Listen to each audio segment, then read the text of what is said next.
In this video, we're going to cover the FRQ rubric for the Gender and Development FRQ that you all did in class a few weeks ago or last week. So first of all, the rubric. This was a little bit different. We had 4 parts to our FRQ, part A, B, C, and D. Parts B, C, and D were worth 2 points. So this is kind of an old style FRQ from from a few years ago, where some parts are worth more than 1 point. And essentially, the amount of points you get are dependent on the quality of the answer. So total points, 7 is what you're going for. You can see the scale here. All right, A, identify a core, periphery, semi-periphery country within the table above. So here you see sort of the options: core, United States, Canada, France; semi-periphery, Argentina, China; periphery, Kenya. Not a lot of problems in that section. B, so this one was a difficult question. Using a specific indicator from within the Gender Inequality Index, explain why more developed countries might differ in terms of gender equality. So this one was tough. The most common mistake in this was that instead of talking about more developed countries in the differences that might exist sort of within these countries or between 2 more developed countries, students compared a more developed country to a country at another stage of development, and essentially talked about why more developed countries have sort of more attributes of gender equality. So in a lot of these answers were good in sort of that purpose.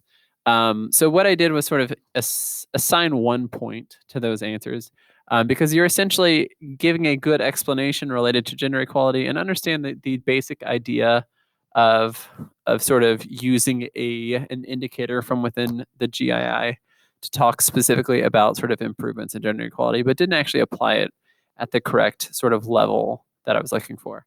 So 2-point answers in this.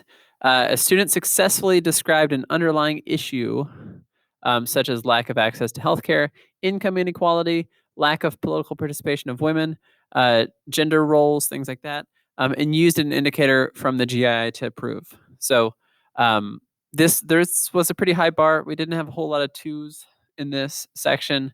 So I would say if your answer is, so look at the feedback that I gave you. If you did the mistake of comparing countries at different levels of development, look at and talk a little bit more about why sort of within more developed countries, you still see differences in gender equality, okay? A 1-point answer, student described the differences within developed countries, but didn't include a specific enough answer as it relates to indicators or using kind of the GII. Or you did what we said before, where you sort of had the explanation correct, but didn't apply it specifically to what the question was asking for. All right, so that one was tough. C was a little bit easier. Describe an economic or political obstacle that may prevent women in agriculture from achieving greater equality or development. So 2 points for a high quality explanation with a specific example and an underlying description. 1 point for an identification and a simple explanation. So the biggest mistake in this one is that you gave me an identification, but didn't have it related to agriculture. So essentially you talked about political rights of women, low levels of women in the legislature, things like that, but didn't actually talk about what that actually might mean for agriculture. So the key term in that was women in agriculture. And if women in agriculture weren't addressed, then you sort of automatically lost a point in this format. So some things that you could have specifically discussed: land rights. So this was a common one. So specific laws that prevent women from owning or inheriting land, lack of access to financial institutions or money for farms, gender roles in farming. Women systemically lack access to more economically productive types of farming, have to do more menial tasks. The wage gap. So again, this should have been applied specifically to farming. So you had to talk about specific instances in which women might be paid less than males. And then a lack of political representation. So the needs of female farmers may be not taken into account at the national level or at the state level, depending on sort of what you were talking about. All right, the last one. This one was a little bit tricky. A few people kind of misunderstood the question.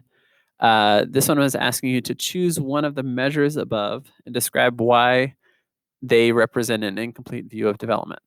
So essentially the measures The title of the post or the title of the assignment was something like the measures of development, and it had GNI per capita, HDI, and GII. So you had to pick one and describe why you can't sort of view development solely through the lens of that. So GNI was probably the most popular because it is a simple sort of economic statistic that is actually frequently pretty misrepresented or misunderstood. So the kind of a good answer is that income inequality not represented in throughout kind of GNI. So you might have a high variance of incomes kind of within the national level. You might have sort of disproportionate incomes throughout the country. So that's not sort of represented within a sort of a total national income figure. The country might not invest in things that are not included in the HDI. Things that are not included that are included in the HDI. So you could have just said, this is only one of the measures that is in the HDI, and there's sort of other indicators of development besides just money. The GNI is not evenly spread. Didn't spell even correctly, but evenly spread throughout the country. Trying to think of other answers. There are a few people that actually had some interesting and creative answers that were good too. That made their way into the my mind as the rubric. All right, so the other ones weren't as common to use. HDI. So the HDI is only a basic snapshot. It uses 4 different statistics, but it doesn't take into account other things. And most notably, it doesn't take into account gender and inequality-based differences within the country. So hence the need for an IHDI and a GDI, right? Because they've created their own sort of statistic that uses the HDI but looks at differences among genders and looks at differences in terms of inequality throughout the country.